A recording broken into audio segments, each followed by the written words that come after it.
Na kitu kingine ambacho ningependa kukiongelea ni swala zima sasa la namna ambavyo tutaendelea pia kuelimisha wananchi kwenye eneo la wao kuwa na bima za afya.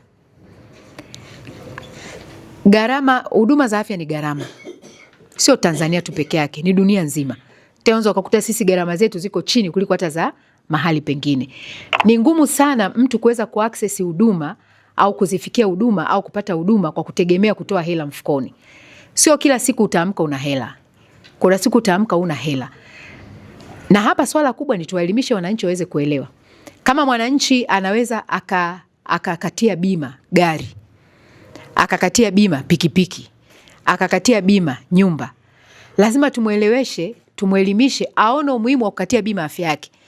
Afya ikiyumba huwezi kuendesha gari, huwezi kuendesha pikipiki, hata hiyo nyumba yenyewe itakushinda. Unaweza hata usiweze kufanya preventive maintenance ya nyumba kwa sababu afya yako imeyumba. Afya ikiyumba hakuna mtu anaweza akafanya kazi. Kwa familia itaingia kwenye changamoto ya kiuchumi, changamoto ya mahitaji yote ya msingi. Kwa lazima pia hata wananchi wanaokuja hapa au tunaokutana nao huko. Sasa hivi serikali tumezindua bima ya afya kwa wote. Tulianza na kufanya usajili wa kaya maskini zisizokuwa na uwezo. Zoezi ambalo limeendelea sasa hivi tumefikia asilimia zaidi ya 60, tuko karibia asilimia 70, lakini kuna wale wananchi wa kawaida ambao hawaanguki kwenye kategori hiyo. Wao wanatakiwa sasa wakate bima zao za afya. Na niliseme hili kwa sauti kabisa kwamba unapoongelea bima ya afya ndio njia pekee ya kuhakikisha kwamba kila mwananchi anapata huduma bila kujali yeye ana uwezo gani wa kipato. Ukiongelea universal health coverage, uwezo wa kuwa na bima ya kuwafikia watu wote, ina address vitu vikubwa vitatu. Ina address swala zima la accessibility kwa maana ya ufikiwaji wa huduma, ina address swala zima la affordability kwa maana ya uwezo wa kugharamia hizo huduma, lakini inaongelea swala la quality kwa maana ya huduma. Yaani zile huduma bora ambazo mwananchi anaweza kazipata. Sasa hivi vitu vyote vitatu vinategemeana. Unaona?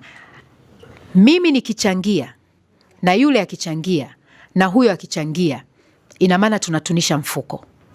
Tukitunisha mfuko ina maana tumejiweka tayari kumhudumia mwananchi yote anayekuja na ugua wakati wowote, kabla hata yeye hajaugua.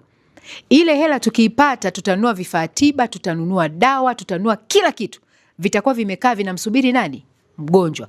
Kwa hiyo badala ya mgonjwa kuja asubiri dawa sijui tukatafute wapi, ina maana akifika atakuta kila kitu kipo.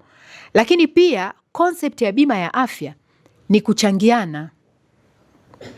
Kuchangiana manake ni kwamba nyinyi ni mashahidi. Akija hapa mgonjwa akiingia kutibiwa mpaka atoke, hakuna mgonjwa anatumia chini ya 100,000. Na kuna watu hapa wanakwenda wanatumia mpaka milioni, milioni 2, milioni 3. Ni nani ana uwezo wa kuitoa hiyo kwa mara moja?